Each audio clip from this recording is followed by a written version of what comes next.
We want to take you to the White House now, where President Trump is taking questions alongside the Prime Minister of Norway. As you know, the Prime Minister of Norway is a great gentleman, highly respected, beloved in his country. And we've had talks on the war with Ukraine and Russia and trade. We're doing very well, I think, on both. We've had some pretty good movement in every respect. The war is very important that it ends with, I used to say, 2,500 people a week dying, young people, mostly soldiers from Russia and Ukraine. And we want to end that war. We want to end it quickly. And I think we've made a lot of progress. And we'll see what happens. This next few days is going to be very important. Meetings are taking place right now. Additionally, we talked about trade, and we will definitely, we get along very well on trade. We'll do something, but I think the Prime Minister knows that over the years the United States has been very good to a lot of people, and it's time for us to benefit also. So we're going to have a good relationship on trade, and we discussed other things also. But Mr. Prime Minister, it's an honor to have you at the White House. Thank you very much. Well, thank you, Mr. President. This year is 200 years since the first immigration from Norway to the U.S. We come here early in your term. Appreciate that you take time. We have highlighted that very close cooperation. We are allies. We look after security in the north, in the Arctic. A lot of confidence between our services. We have discussed in detail the war in Ukraine. I have saluted the President for his initiative to make progress towards something that can be a ceasefire and an end to this terrible conflict. It is a complex picture, but it needs political will and push, and we have exchanged ideas on that. And then I think the President and his team have been open to hear our perspectives. And on trade, we have also emphasized that we can benefit, both of us, by trading. We can be complementary. And we can find good solutions. But first of all, I appreciate, Mr. President, the spirit and the tone of this conversation, which has been confirmation of a very strong partnership. Thank you very much. Appreciate it. Any questions? Can I ask you first, Mr. President, have you spoken about the tariff that you want to impose on Norway? Is there a chance that you can lower? We spoke about trade, and we understand each other very well. I think we'll have no problem. You think that you will get an agreement? I think we'll have no problem whatsoever with Norway. Mr. President, discuss a possible visit to Norway? Did you discuss a possible visit for President Trump to We Norway? didn't, but I love it. I mean, I've been there, and it is a beautiful place. They have. But I told the President that, you know, he is receiving us early in the term. He's welcome to visit Norway. We would like to have him, and it will be another way of emphasizing this strong friendship. Mr. President, Norway has been a staunch supporter of Ukraine since the Russian invasion in 2022. Has something been discussed here today that may have altered your views on things? No, we want to, very simply, I have no allegiance to anybody. I have allegiance to saving lives, and I want to save a lot of lives. A lot of young people, mostly young people. It's the war. It's the soldiers, and if we can do that, also, as you know, I got started because the money that's been spent on this war is insane. It should have never happened, and it would have never happened if I were president. But Biden spent $350 billion on this, and it's a shame, and that's what got me involved. And then I looked at, and I see the results. It's horrible. It's a killing field. 5,000 soldiers a week on average, and we want to stop that. We both want to stop that for a lot of reasons, but I would say that is my number one reason. Why do you think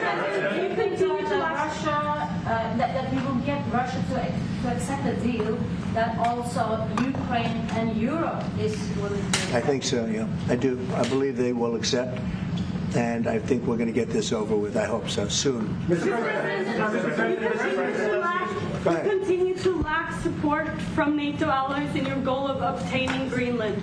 How will you proceed if you don't get that support? Well, Greenland's going to be interesting, but that's for another day. I think we need that for international peace. What are you expecting of your And if you allies? don't have that, I think it's a big threat to our world. So I think Greenland's very important for international peace. Yeah, please go ahead. Mr. President, this morning in a Truth Social post, you used the words, Vladimir, stop. That seemed like a slightly different message, a personal message. What is your level of frustration with President Putin? I didn't like last night. I wasn't happy with it. And we're in the midst of talking peace, and missiles were fired. And I was not happy with it. That's what I meant, and that's, you know, what it is. I assume that's what you mean. Sorry. Yeah, If I the assume. bombs keep falling, will you consider additional sanctions toward Russia, or what will you do if President Putin... I'd rather answer that question in a week. I want to see if we can have a deal. No reason to answer it now, but I won't be happy. Let me put it that way. Mr. President, Things will happen. Mr. President, why are you not putting more pressure on Russia? I know a lot of Europeans... Putting a lot of pressure. You don't know what pressure I'm putting on Russia. They're dealing. You have no idea what pressure I'm putting on Russia. We're putting a lot of pressure. Can you maybe tell us that? What kind of We're pressure putting a are you lot of putting on pressure on Russia, and Russia knows that, and some people that are close to it know, or he wouldn't be talking right now. The Prime Minister understands that better than anybody. He wouldn't be talking right now. He's talking, and we're putting a lot of pressure. I think he wants to make a deal. We're going to find out very soon, but it takes two to tango, and you have to have Ukraine want to make a deal too, and they're being hit very hard, and I do believe they want to make a deal. Mr. President, you said that the Ukraine have to give some territory to win peace, among them Crimea. Do you stand by that? And I know that the former NATO General Secretary today has told you that he does not agree, and he believes in territorial integrity of the Ukraine. How will you deal with that with your allies? And do you stand by that Ukraine have to give?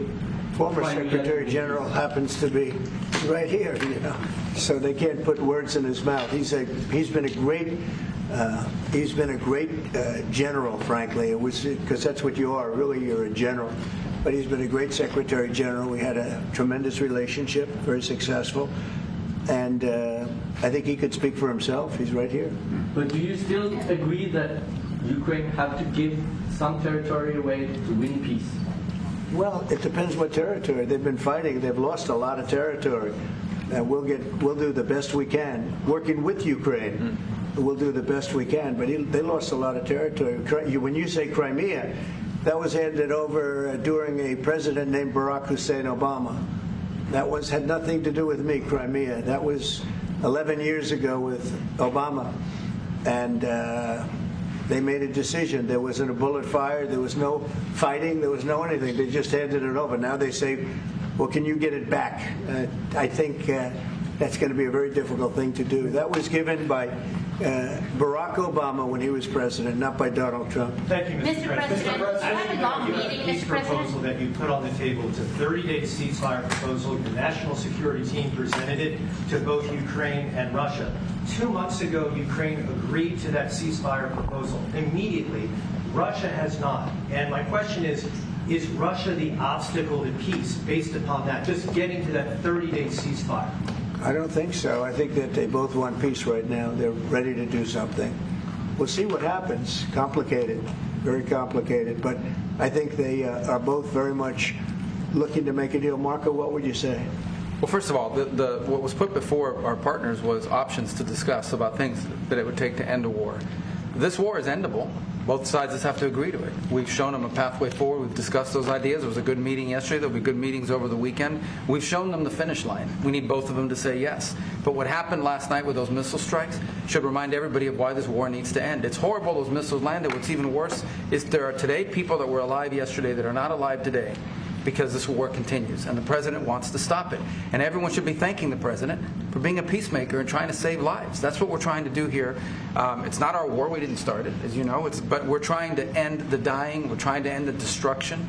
And we've shown the path forward. We can see the finish line, but both of them have to get there. We're going to do everything we can to help them get there, but they have to ultimately say yes. And we are using a lot of pressure on both. You know, if you think we're just in there because we're nice people, and we are nice people, but we're using a lot of pressure on both. What concessions, Mr. President, and to your national security team, what concessions has Russia offered up thus far to get to the point where you're closer to peace? Stopping the war, stopping taking the whole country. Pretty big concession. Mr. President, if you are going to take down the tariffs, what do you want Norway to buy more of from the U.S.? To buy more? Well, you don't need snow. You don't need skis. You don't need ski champions either, right? You have a lot of them. We just want to keep the relationship the way it is. We've had a great relationship. I think now maybe closer than ever, but we've had a great relationship with Norway. I think just keep it the way it is, kid. You can't do better. Really? Not even by, say, a fight? Well, if they want to give us some additional concessions, that's okay. You can't do much better. Yes, Mr. yes. President, you had a long meeting with Norway today. You said that Norway is doing a lot of things right, but on the Ukraine, if I can ask both you and the Prime Minister, did you find common ground today on Ukraine and the peace plan? Totally. It's totally common ground. The Prime Minister can speak about it, but I can just say he wants to see people stop dying more than anything else, and he'd like to see it end. He's going to help us end it. Mr. President, can I say that to move towards an end of this war, U.S. engagement is critical, and President Trump made that possible. That is clear, that is obvious, it's really happening. Now the important thing is that both parties have to know that they have to deliver, and they have to feel the pressure to deliver. Ukraine is under attack. They are defending themselves. Lives are being lost. And we believe very firmly that there needs to be a ceasefire, the initiative taken by the U.S. Some time ago. It needs to be respected. And then to move on to something which both parties can own. That is the complicated part in such a dramatic war. And here I believe Europeans and Americans working together, as we do much closer now. And I salute the team of President Trump of being, open in that process. We had a good discussion on this today, and then we have to move on, and we cannot lose time because this is too much drama happening. One thing is people losing their lives, but it is a bad thing for Europe, and it's a bad thing for the world to having such a broad conflict going on. It can have ramifications far beyond Ukraine. Mr.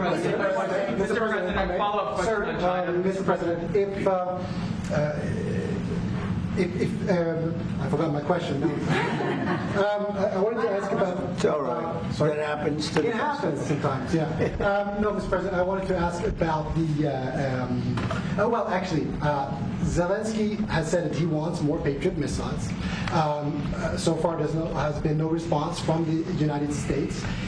If you, as the United States, decides to pull out of negotiating for peace, trying to broker peace, does that also mean a no on Patriot missiles, a no on sharing intelligence with Ukraine? Let's see what happens. I think we're going to make a deal. And if we make a deal, that'll be wonderful. We won't have to worry about your question. You can ask that question in 2 weeks, and we'll see. But I think we're getting very close. The Prime Minister feels the same way, and we'll hopefully not have to answer that question. Mr. President, Norway is the third country to be officially invited to the White House after Liberation Day. Why did you invite Norway so soon to the White House? Because I like them. And I like your Prime Minister, and I like the way your government runs, and I respect the King. He's highly respected in Norway. It's a great thing, not an easy thing to do. He's done a great job. Yeah. Would you like an invitation to visit the King? Absolutely. You get me that invitation. I just told the President he's welcome to visit Norway. President Trump, the first white party you said before that you like the Norwegian Petroleum Fund, and I'm wondering if that has been up for discussion today, the way that the infrastructure are running and whether... Well, this fund was created in the late 1990s to save for future generations the income from oil and gas. Norwegians should continue to work as hard, dedicated, innovate and move forward despite having these incomes, which we happen to be in the period of our history where we can harvest, and we have transferred that into investments, half of them, by the way, here in the United States. Mm-hmm. So I think this is a model which we have been able to explore. If we can share experiences, and we do with our colleagues in the US, you never copy this one-to-one, but there can be techniques and way of working that we have used in organizing our fund. Jens Stoltenberg was the finance minister when the first dollar entered that fund. So he's a safe hand to have as a finance minister today. What do you say? No, and as you said, Mr. Prime Minister, we are ready to sit down with the U.S. To also work with them on if they want to establish a sovereign wealth fund, because we have a good experience with our fund. And I think that one example of how we work together with the United States is that half of the fund, close to $1 trillion are invested in the United States, mainly in equity, but also some in fixed income, including government bonds. So this is an expression of trust in the United States, expressed by the strong investment of the sovereign wealth fund. Then just briefly on Ukraine, since it was mentioned, we had a very good and extensive discussion about Ukraine, the path forward to peace. And as the Prime Minister said, we commend the US for pushing forward to try to find a negotiated solution. At the same time, we need to continue to support Ukraine, and therefore I'm proud that Norway has actually tripled the military support to Ukraine, and this year we will allocate close to $8 billion to Ukraine. That will strengthen them and also their hand on the negotiating table. If I may add to that, if there's a peace, and there will be a peace, we have a common responsibility in securing democratic Ukraine for the future, and the best security guarantee they can have is the ability to defend themselves, and we are investing in that. Mr. Prime Minister, if I may... As it relates to tariffs, Mr. President, when you unveiled your reciprocal tariffs on April the 2nd, the tariff rate for Norway was 15%. Based upon your conversations that you've had today with the Prime Minister, do you see that tariff rate coming down from what you proposed just a few weeks ago? Well, they have a great fund of $2 trillion. It's a big fund, and they don't have any debt. So I think they'd probably be willing to pay us more than that, I hope. Are the two nations in agreement? Mr. President, Yes. in 2018, your former Secretary of State Mike Pompeo called for an end to Russian occupation of Crimea. Why has this administration changed its stance on territorial concessions for Crimea? Well, the war started. It would have never started if I were president. This is a war that is horrible. All wars are horrible. This one is in particular bad. And I don't know that you can ever say there's going to be a winner to this, because so many lives have been lost, not only soldiers. I mean, a lot of lives have been lost. I think that we want to do one very simple thing. It would have never happened if I were president. Zero chance it was going to. And it didn't. People say, how do you know that? Number one, it didn't happen. We never even discussed it. I would talk to Putin about it. It was the apple of his eye. Ukraine was the apple of Putin's eye, but there was never even a thought that he'd go in. And I think he understood that I would not be happy if he did. And it was only when I got out, and when you mention what happened to Ukraine years ago under President Obama and a vice president that was also president later, unfortunately for this country, what happened is large chunks of land were given up, and it was called Crimea, and that was a big thing. That was a big moment. But this isn't my war. This is Biden's war. This is a war that Biden was president when this war happened. But I'm trying to put out the fire, and I think we'll be successful. And if we do, we're going to save a lot of lives. Otherwise, and the Prime Minister had a statement. He said, this is just a point in time. We're very lucky because this is a point. And if this doesn't happen, this could go on for a long time. Mr. President, will you have meetings with other world leaders when you're in Rome, sir? Future Democrat president? I don't think he will. I think he wants to make peace. I think he wants to end it. And I feel pretty confident of that. But we're gonna know pretty soon. Mr. President, will you have meetings with other world leaders when you're in Rome? Yes, I will. Which leaders do you want to meet, sir? Well, I'd like to meet them all. That would be nice. I'd like to take care of all of them, but we have many of them there, and they all want to meet. And they want to meet about trade. And we are making some great inroads and great deals. You might want to speak about that, Mr. Secretary. We had a very successful bilateral meeting with the Republic of South Korea today. We may be moving faster than I thought, and we will be talking technical terms as early as next week as we reach an agreement on understanding as soon as next week. So South Koreans came early. They came with their A game, and we will see if they follow through on that. President Trump, you're rounding up your first 100 days. Do you think you deserve the Nobel Peace Prize if you manage to create peace? Do I deserve the Nobel Peace? If you manage to create peace. Well, maybe for the Abraham Accords. I don't want to get ahead of myself on this one, but they say for the Abraham Accords. And by the way, speaking of that, we're going to be filling it up. A lot of countries want to come into the Abraham Accords. You know, we have 4. And Biden did nothing on that one, too. It's the same 4. But they're great countries, and they were brave doing it, and it's worked out very well. And we're going to be filling up the Abraham Accords. They're going to be, I think, filling it up very rapidly. Mr. President, could you say something about that? There's great, enormous opportunity to grow the Abraham Accords. But I would just point to one thing. Of all the leaders in the world today, no leader is working harder to prevent wars or end them than President Trump is right now. That's why we're talking to Iran. That's why we're engaged with Ukraine and Russia. It's the desire to prevent these wars from breaking out and to end the ones that exist already. And again, I just think it's tremendous for our country to be led by a president who desires to bring peace and establish peace and protect peace. So it's hard work. Mr. President, you know, Marco just mentioned something that maybe we should talk about for just a second, if we could, Mr. Prime Minister. And you're involved in it, too, because you've been involved in the world and peace. But I think we're doing very well with respect to Iran, and we're having very serious meetings. And there are only 2 options, and the one option is not a good option. It's not a good option at all. And I think we're doing very well on an agreement with Iran, but that one, we're doing a lot of things, I will say, but that one is well on its way. We could have a very, very good decision, and a lot of lives will be saved. Mr. President, on the economy, there was a slowdown as it relates to home sales in the month of March, the slowest pace since 2009.